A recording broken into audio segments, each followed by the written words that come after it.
What? All right, welcome to another episode of Coffee Chat with Brown Sisters Speak.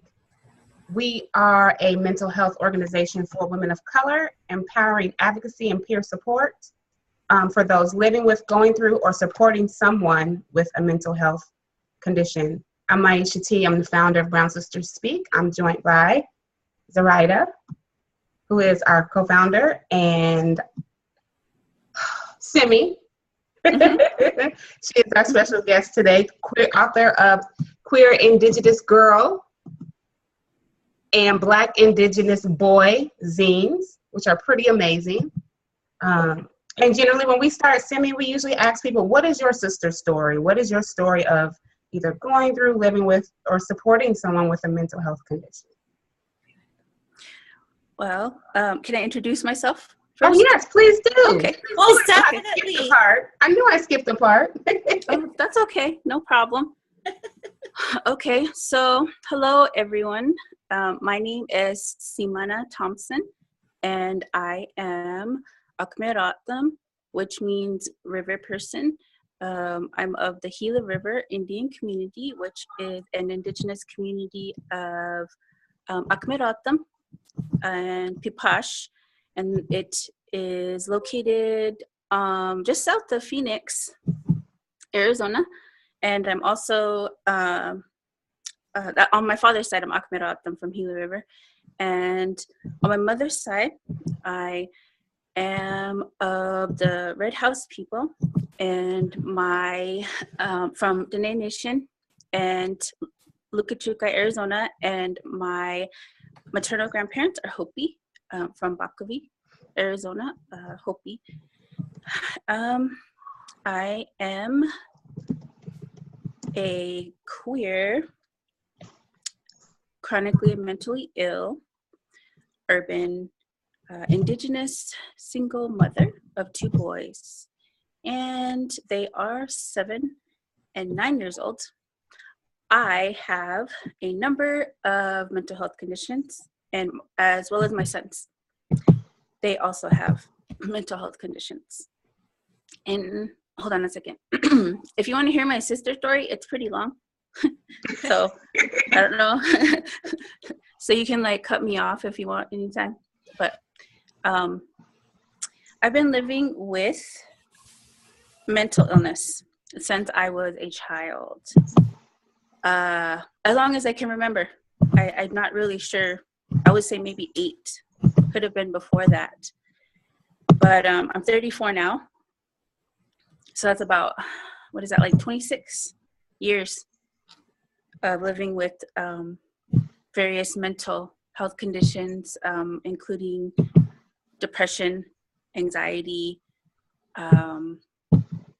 complex PTSD.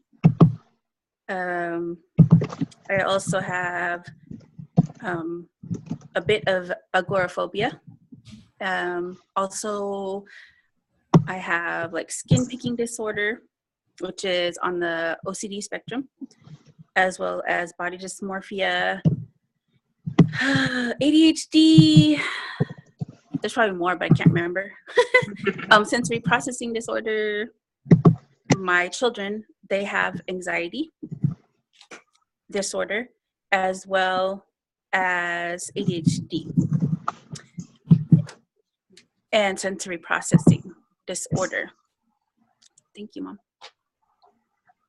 My mom bought me more coffee. Yay. How sweet is that? Yeah, my second cup. I don't know if I'll need more, but so I've been living with mental illness my whole entire life.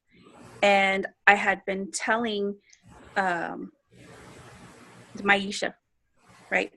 Mm-hmm. I had been telling her, she asked me a question, and she asked, so, as an indigenous person, do you find it hard, talking about mental health in your, your community or your family? I grew up not talking about emotions, and as well as it's kind of like don't cry, you know, don't show your emotions. It's not okay to cry. Suck up those tears, you know, as well as there's a lot of reasons for that, and you really don't understand it until you grow up and you kind of learn and come to understand the history, you know, of your people and your family, and you come to realize, and I know it's different for different kinds, for different people in different communities, but I know as for me, talking about myself, and being an Indigenous person, it has a lot to do with trauma, you know, that our parents went through, our grandparents, boarding school, being taken away from, you know, their family. And I hear a lot of stories, you know, I hear a lot of stories about people being taken and basically like kidnapped and taken, you know, to boarding school, and how people would hide, and they would hide their children, you know, and they couldn't make a noise, and because if you did, you would be found out, you know. And then you go to boarding school, and then you speak your language, or you just act out of turn, whatever they deem inappropriate, and you get beat or abused in some way. And so there's a lot behind that, you know, of don't show your emotions, don't cry. And I find myself still doing that sometimes with my kids, where I'll say, hey, you know, I don't want to hear it. I don't want to hear your tears or see your tears. I don't want to hear you cry. You know, I don't want to hear it. You know, suck it up. And then they'll be like, Mom, you told me that it was okay to cry. Why would you say that to me? You know, and then I have to say, oh, you're right. You know, that's not okay. So I grew up that way. And so I grew up not talking about my mental health. I didn't know what it was. I didn't understand as a child and growing up, why am I always sad? Why can I not process things the way other people do?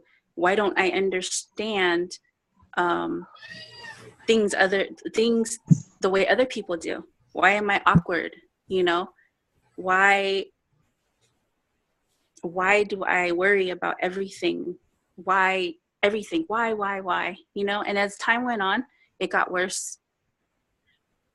And it got to the point, you know, where I am today, and having to deal with all of that trauma, you know, even going through therapy. Since I was 8, I've been through all kinds of therapy, family therapy, you know, cognitive behavioral therapy, dialectical behavior therapy, EFT, EMDR, what is that? Eye movement, EMD, desensitizing and reprocessing. Yeah, that's it. Just all kinds of therapy. I've been through it. Medications, you know, I can't even remember how many I've been through. As a kid, as a teenager, I was in psychiatric care because of suicide attempts, and I've done that many, many times. Many suicide attempts as a child, especially. Through all of that, I don't know how I did it. I don't know how I managed to be where I am today. And I think it's pretty amazing that I'm alive today, given what I've been through. And I think that not getting the adequate care that I should have had, and that a lot of people should have, in the sense of culturally competent care, as well as, you know, when people don't talk about it in the community, you know, it's there's stigma around talking about mental health, and there's a lot of people who don't support, you know, people with mental health conditions, with mental illness.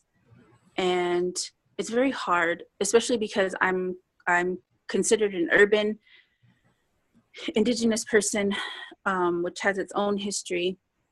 And so I'm away from my community. I go there often, but I've come to this point where I am now, where I am disabled, and I have a lot of different chronic illnesses that I feel my mental health played a huge part in. Fibromyalgia, rheumatoid arthritis, these different degenerative diseases. I feel that my mental health really greatly contributed to my illnesses, and mental illness is it's debilitating, and I don't think people realize what it can do to a person, and I'm somebody who's been through therapy like my whole life, and this is still what happened to me, and ADHD as well. That's very untreated, it goes untreated in girls, especially because it's different in girls, the way it presents itself, so that's really contributed a lot to my mental health, as far as like my decline, I guess you could say, in mental health, because I was, I went to school, I graduated from college, I did the whole, everything you're supposed to do, get a job and, work hard and get promoted and, keep making more money and have kids and, have this home and this, all these things. And what it did is it destroyed me. I feel like it destroyed me. And I came to the point where last year I just quit my job because I couldn't do it anymore. I couldn't function. I felt like I did everything right. Therapy, alternative treatments, massage, acupuncture, yoga. I'm a vegetarian, holistic health, holistic nutrition, vitamins and, supplements, and you name it. I've done it, and I worked so hard, and I was still traumatized and still just on this downward spiral, and that's when I got diagnosed with all kinds of illnesses and was bedridden for a while, and it's been such a change. So then I just quit my job. I quit because I couldn't do it anymore, and I don't know. I don't know my future as far as like, will I do this or will I do that? And I remember I was on Twitter and I think it was you or Brown Sister Speak, but I think it was you who were talking about thriving, And I thought about that as far as myself. And I'm like, you know what, for me, what is thriving? What are my goals? What are my dreams? And I was just like, you know what? For me, thriving is waking up. Waking up every day.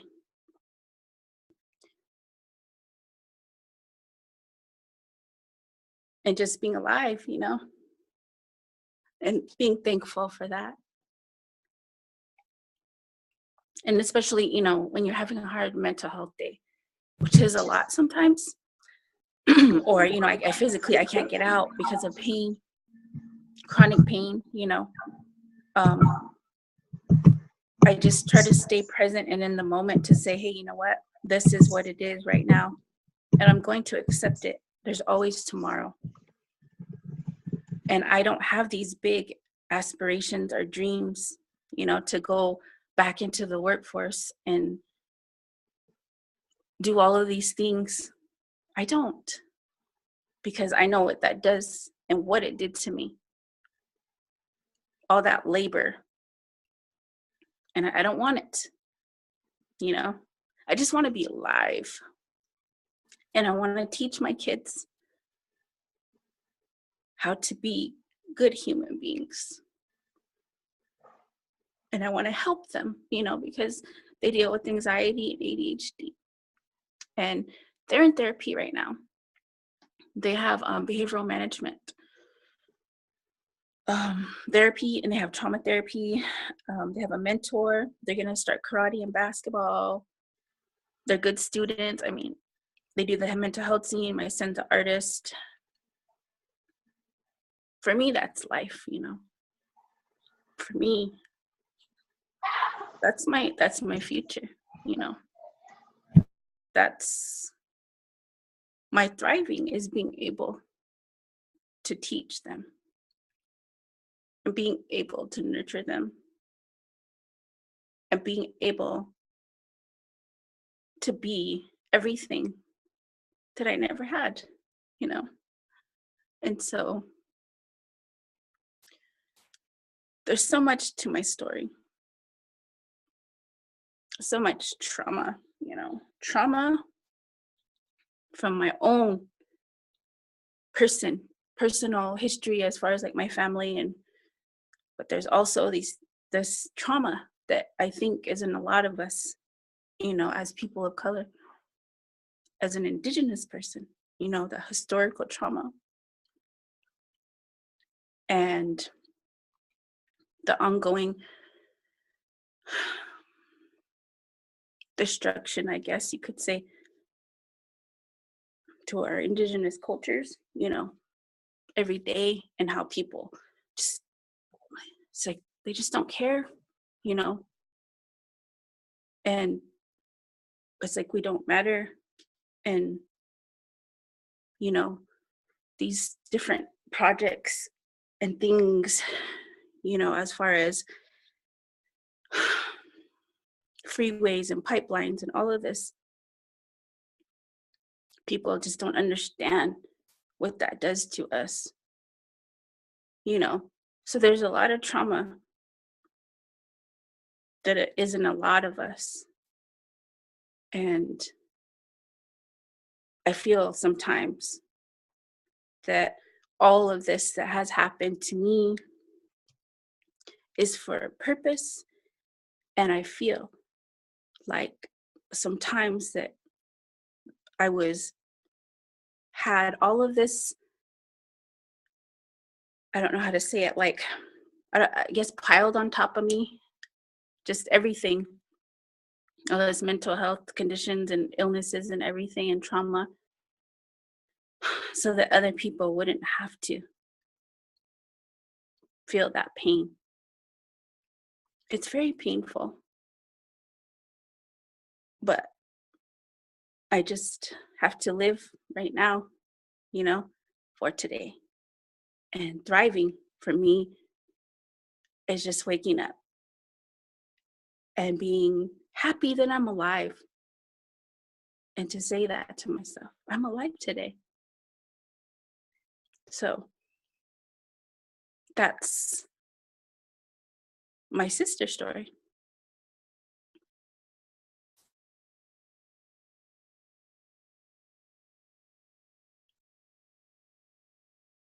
I can't hear you.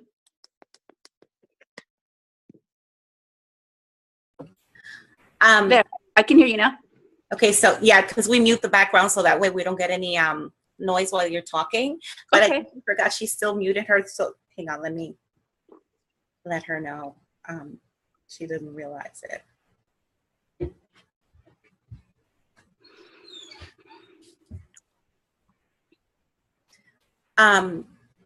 So I feel like your story has so many pieces and so many parts to it, because we talk about the childhood trauma, the luck that you have. I think that you started therapy early, which has probably been, I'm going to assume to say helpful, and differ with me if you feel it hasn't, but then you have your children, and then you have, the cultural aspect, and then you have being a mom, and, there's so many pieces to your story. You know what I mean? Like, I feel like we could talk for hours just on one of them, because it is so deep and it is so emotional. It's so heavy. And, you know, I'm sitting here thinking about everything you're saying, and I can, you know, like, my heart is, you know, there with you, because I can relate to a lot of things that you're saying, and I can relate to, you know, being a mother, and, you know, being a mother who's raising children who may have challenges.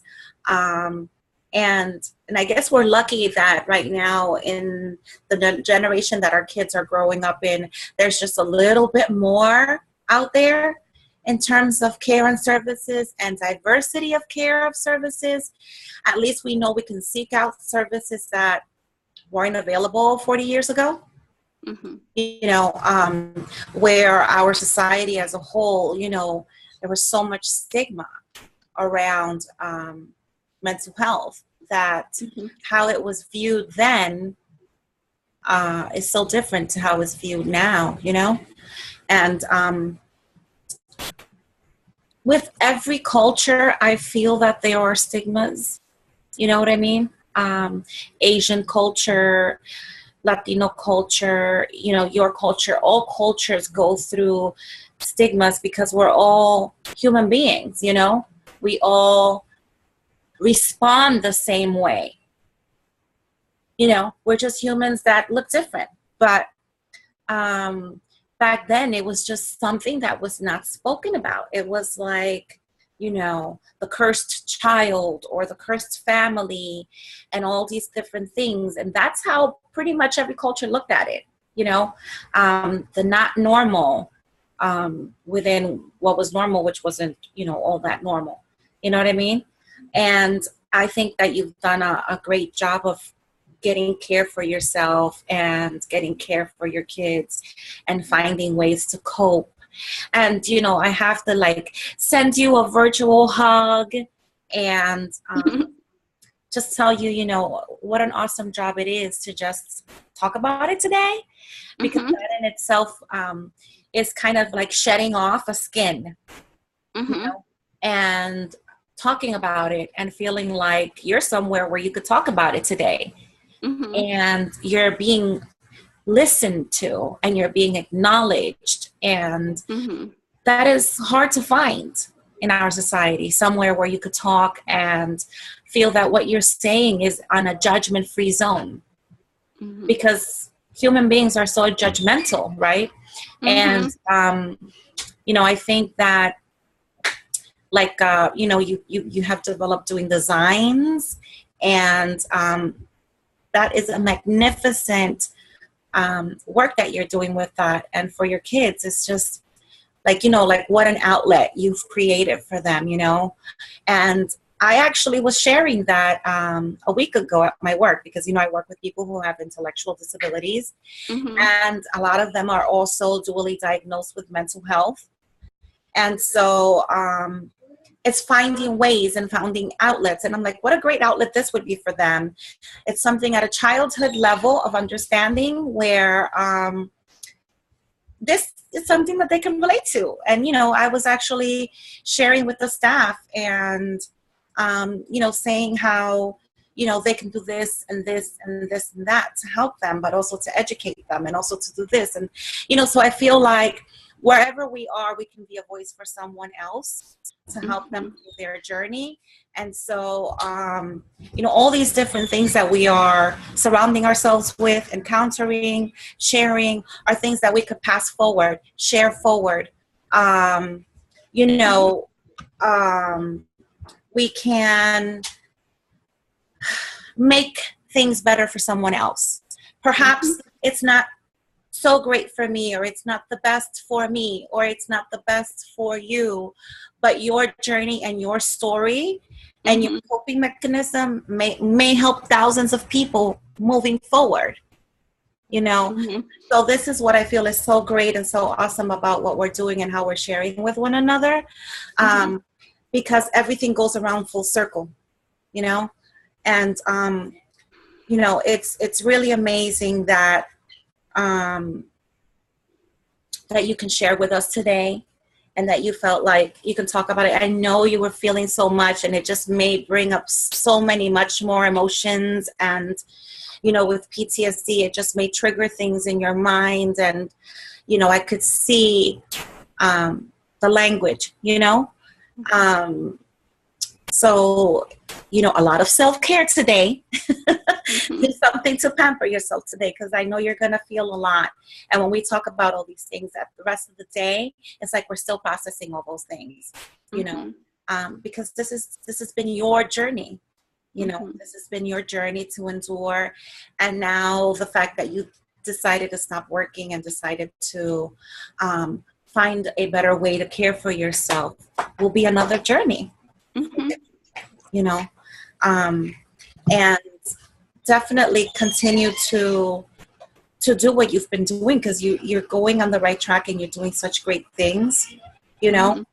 And I thank you so much that you've made yourself vulnerable and you've opened up yourself to us and to a public now that will be able to find a way to find themselves in this conversation, and that something will resonate for them, and that someone will, you know, seek therapy or seek help or find the peer support or find support in what we're doing, you know. Thank you to this conversation that we're having today. So, you know, I know that you've been blessed along the way, you know, and you will continue to be blessed in this journey. I know we're going to have a lot more conversations because there's just so much that we can't talk about. And I know I'm so thankful. I just want to give Maisha a chance to talk as well.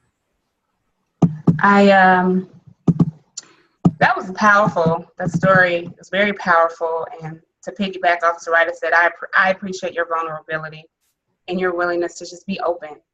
And I think that's the premise of why we do our work, is to share our stories in hopes to inspire change and empower one another that, you know, number one, it's okay to live with mental illness. And it's okay to not be okay. But most importantly, that it's really okay to speak about it, to talk about it, because for so long as people of color, we didn't have that space. And like you were saying earlier, that's that historical trauma that's been passed down for many generations. And that's the one thing, like I was saying earlier, the one thing that we as people of color have in common is the generational trauma and how it has affected us moving forward in our lives. And we, including you, Simi, by getting your children therapy, and this is one thing that Zoraida and I talk about, you're breaking that cycle.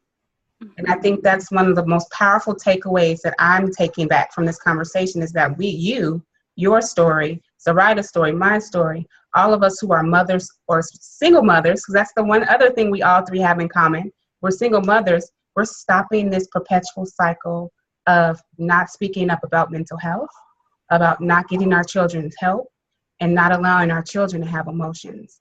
And that is a pretty powerful stance for us living and thriving with our issues to take. And I commend you for that. But I do want to talk more about queer. I do want to ask a question. We had J. Marie Hill on here several months back, and we asked her, what does the term gender queer mean in the community? So when you identify yourself as queer Indigenous girl, what does that mean? For me? Yeah, for you. Well,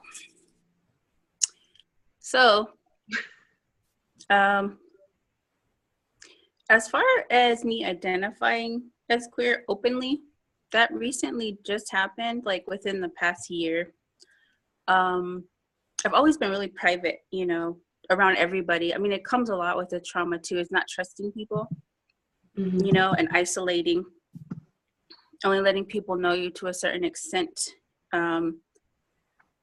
as well as, you know, of course, the stigma. And I just kind of went through this, and it's always been this way for me, but I could never figure it out, I guess, until like within the past year. And I never said openly,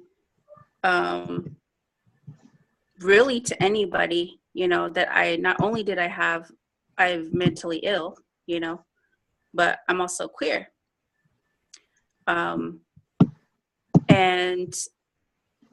I didn't feel comfortable with that, or trusting, or really understand my own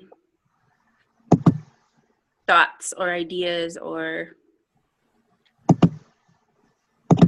I guess I've always just focused on my mental health and why are things dysfunctional, you know, with relationships and,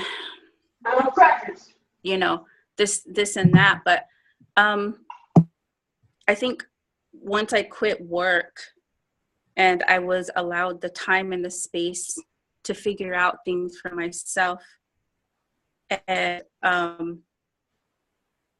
realizing that most of the time when I was like at work or anywhere, I was always, what do you call it? I felt like I was performing, you know, a role. And at work, I've always been in like these business, you know, where you have to dress in business attire. And I've always been really feminine, you know, high heels, makeup, like skirts, nails done, you know.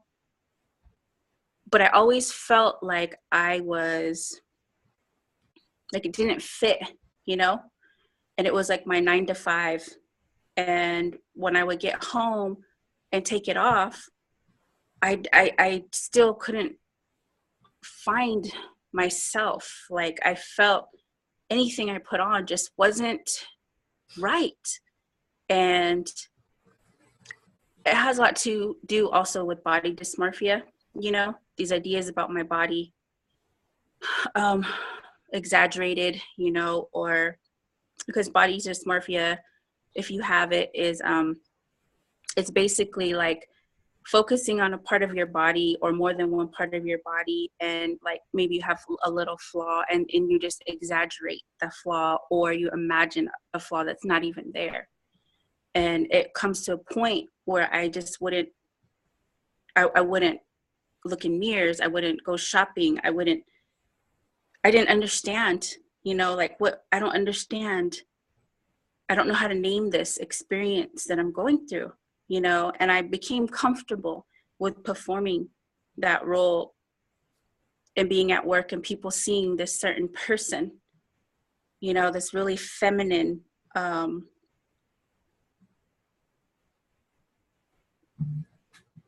person who is also appears to be okay and thriving and successful and all this other stuff. And it wasn't until, you know, I quit working and I had that time and space to figure it out. And I also cut my hair, you know, and then I shaved it and had it shaved off. And I looked in the mirror and I was like, this is who I am. This is me, you know, and I can stop performing and I can be open about who I am as far as being Simona, you know, the real Simona. And for me, I identify as queer because I feel like I'm just a person. I just, I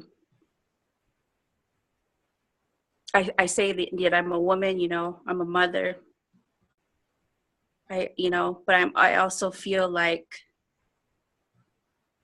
I'm not this or that. I'm just a person, you know.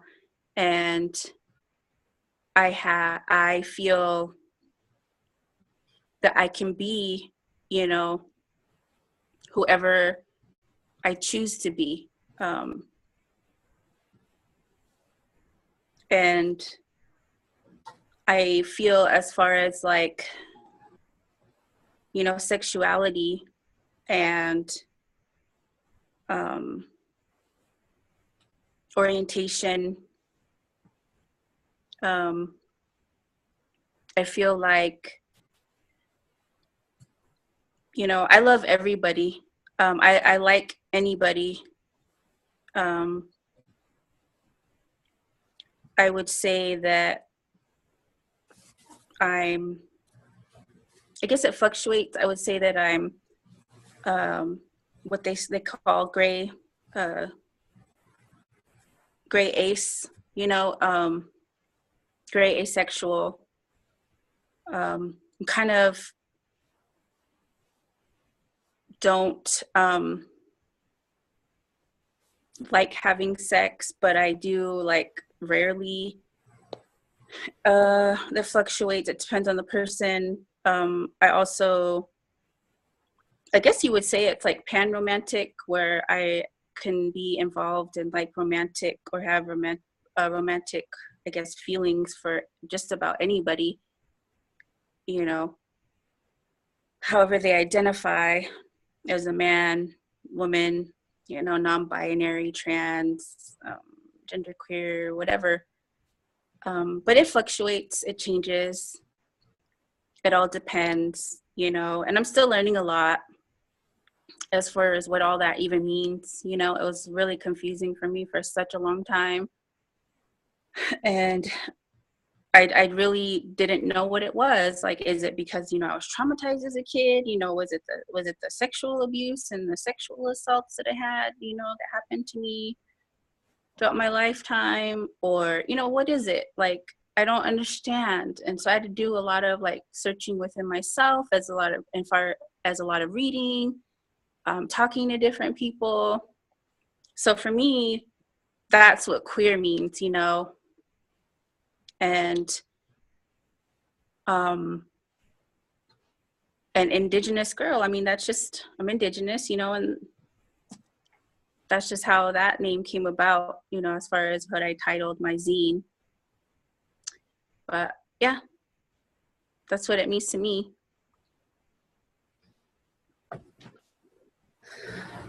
Maisha,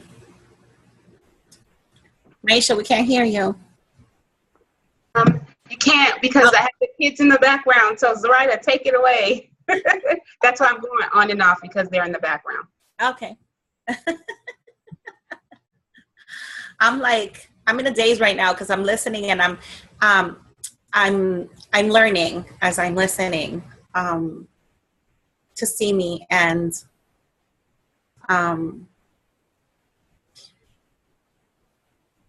you know, it's so unfortunate in our society that we have to label everything, you know, and have a name for everything. And, you know, it's kind of awful when you have to say, like, I'm this and I'm that and I'm this, you know, and at the end of the day, you know, it's just I am and your name, and that's it. And why can't it just be that? You know what I mean? Mm-hmm. And I always just feel like we as society just always want to like label everything and put a name on everything, and, you know, like be able to put their finger on something. And at the end of the day, it's like, why are we doing all of this? You know, it's like a little bit dehumanizing. Or am I the only one who's feeling that way right now? I think that, I mean, the way that I understand things,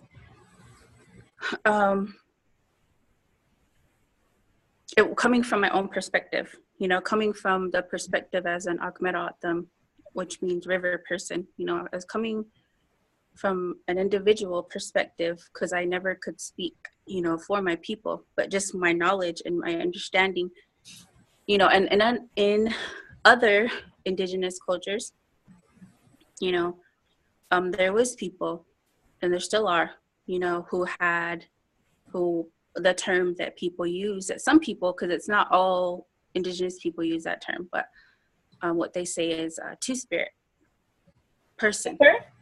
Two-spirit, yeah. And so they had, you know, these very important and significant roles in their society, you know, very respected I guess you could say, special people, you know. And because of what happened to us, you know, as far as like colonization, you know, and how that really changed, you know, the way it is now, and how we revere people or don't, you know. And even like speaking from my own self and my own community, a lot of people don't respect that. I mean, that's why a lot of why I didn't ever say anything, you know, about why am I this or that, or it's because it was always like, if you look this way or you dress that way, you know, then people make comments, you know, and words, you know, are violent too as well, you know, and they hurt people, and people die because of them. And so I always hid that part of me. And I think coming from my own community and seeing people there, because it's I don't know how you would say it. A lot of people are very androgynous, you know, even all the way to like even the kids, you know. A lot of people, everybody has long hair. Everybody dresses, you know. There's really no like gender, I guess you could say. And there's a lot of trans people. And I mean, it's out there. You see it, you know, you see it. It's there. But it's like you don't want to acknowledge it. People don't want to acknowledge it exists, or give them words or names, you know, to identify, you know, who they are. And then where I come from in my own culture, you know, words are important, words are sacred. You don't just speak to speak, you know. And there weren't all of these terms, you know, that I'm saying, you know, I'm this and I'm that. And for me to even have to figure it out, you know, and it is something, you know, in a sense. Like, I understand what you're saying as far as like that we have to have these names. Why do we have to have these things and labels and such? And but at the same time, you know, once I found the words to describe who I am, that was very powerful. You know, it was empowering to me to be able to say, I'm queer and this is what it means. And it's important to me, you know. And yeah, I get the whole thing about, you know, why do we have to have labels? Nobody should, you know, have to have labels, or, you know, because people have said that. I'm sure a lot of people have heard that. You know, I've been told that before, like, you know, it doesn't matter, you know, you don't have to label it. Why do you have to have labels for everything? Why do you? And it's like, well, you know what? Once I found myself and I found these words to name my experience, it was so powerful. And it was like, oh my gosh, you know, that's what it is. And now I can find basically, like, I can find my people.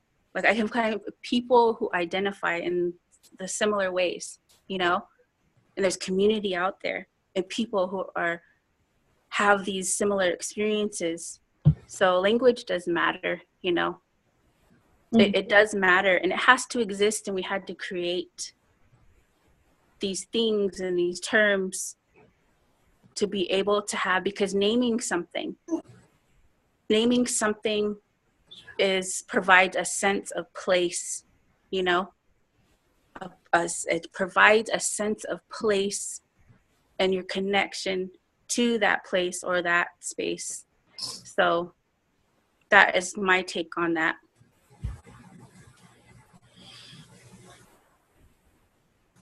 Sorry, I'm like talking.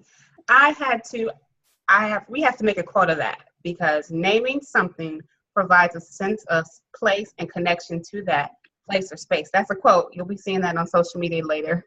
Yes. Your name attached to it, because we do have to name that, because when you name it, you take ownership in it, and taking ownership in it can contribute to you taking your power. Right. So that is my preface for saying I'm a thriving single mom, because it's one thing to say, okay, I'm a single mom. But if I say I'm thriving, like you were sharing your experience with the word thriving earlier, your thriving is waking up every day. Your thriving is taking care of yourself. My thriving, same as yours, waking up every day. I'm thriving to get my kids to therapy. Zoraida is thriving going to school. But Zoraida is thriving taking care of her children. So it's just all one big connection. And you are so right when it comes to naming something and having that place of power that comes with that. Yeah. You know, it's like sometimes with devil's advocates, like, you know, posting questions just, you know, so we can like see what other people are thinking, you know what I mean? But like, I'm going to tell you something. Back in 2000, I went for, you know, maybe a year and a half with tons of things that were ailing me, and I was feeling horrible, and all these things were going on with me. And I just kept saying, just tell me if I'm going to die. Like, that's it. Like, what's wrong? What's going on? You know, you begin to just not be able to place what's going on with you, but just knowing that you're feeling horrible and you're no longer yourself physically, with your health and things like that. And I will tell you that it was like fireworks, so to speak. You know, when the doctor said, oh, you know, you have fibromyalgia. And I was like, oh, finally, well, everything I'm feeling has a name. It's something. It exists. Okay, there's something that we can say, this is what your feeling means. And then you can find out what that means and find out how you live with it in X, Y, and Z, right? Mm-hmm. So everything is for a reason, you know? And so now we're in 2016. And so it's been 16 years since then. And, you know, I was just having a conversation with my mother 2 days ago, and she was trying to say something about fibromyalgia, right? And she's saying, oh, because if you feel blah, blah, blah, you know, in the Spanish culture, it's really hard to get people to say sometimes things for what it really is. And I kept saying, I don't have a disease where I'm going to die from this thing. It's not like cancer, and in 6 months, if the chemo doesn't work, I'm going to die. Do you know what I'm saying? Mm-hmm. And it's like I constantly find myself having to re-explain and re-educate my mother. Mm-hmm. So imagine the public, right? Mm-hmm. About what's going on with you, and just to try to get someone to kind of have an understanding of what you're going through, right? What that means. And so that, you know, we don't have the plague, that we're not dying, that we're surviving, that, you know, all these different things that we can explain, right? And that even our own family members have a challenge understanding. And that they can say, well, you know, the name of what she has is this, but then, you know, not even be able to really explain it well, you know? So when you said that, it you know, it hit me in the head like, yeah, I remember when this happened, and I can so understand and relate to what you're saying. And the mm-hmm. importance of knowing what is wrong, you know, what's going on, what does that mean, what does that word mean, what does that challenge mean to your life, you know, how do you cope with it, how do you help people around you understand what's going on. And you know, things could be minor or things could be big, but it's still things that other people may not understand or may not know what that means, or mm-hmm. what it means to you. Mm-hmm. You know, and different things mean different things to different people, you know, because you deal with it one way and I deal with it another, and I have a coping mechanism that you may not have, or, you know, it may display itself in me in a way that it doesn't on you, you know. because we are just, human beings are not made out of a cookie cutter. And we're all just so beautifully different, So yeah, I can completely understand. Deep breath. Deep breath. We should all be taking a deep breath. Everybody just take a deep breath. Let's all do it. Go. So it's so much. We could go on for hours on this topic, but unfortunately we can't. But Simi, we would love to have you come back and join us for a specific topic of discussion, because you have so much value to offer to our viewers and to us as an organization. We want to thank you so much for taking your Saturday morning and joining us for a coffee chat. Zoraida, or any last words? Is it already 10 o'clock or 9:45? It's 9:59. Oh my gosh. Okay. Well, on to your next activity, probably on a Saturday with your Yep. Oh, yeah, I wanted to say was, I think I sent Zoraida the PDFs of the zines of Queer Indigenous Girl and Black Indigenous Boy. And you can, if you want to, or you can, feel free to post those so other people can download them. Okay. Yeah. Awesome. Thank you. Yeah, you can do that. Definitely add that to our this week of social media blast at the zines, the link to your Patreon. And do you have your own, just your Patreon is really where people can reach you, and on Twitter? Let's see. No, I have Instagram and I have Tumblr. Okay. Yeah. My Tumblr is Mystery Girl, MYSTERY Girl, GIRL dash Mystery Girl, Moon Girl, MOONGIRL.tumblr.com. And my IG is Miss Semi, MISSSEMEE.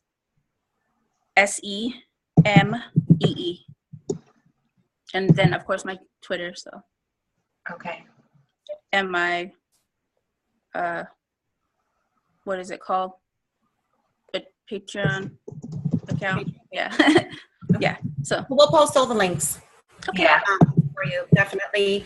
Like I said, I was even motivated to try to motivate some of the guys that are around me at work to start wellness bulletin, and to give the people that we work with, a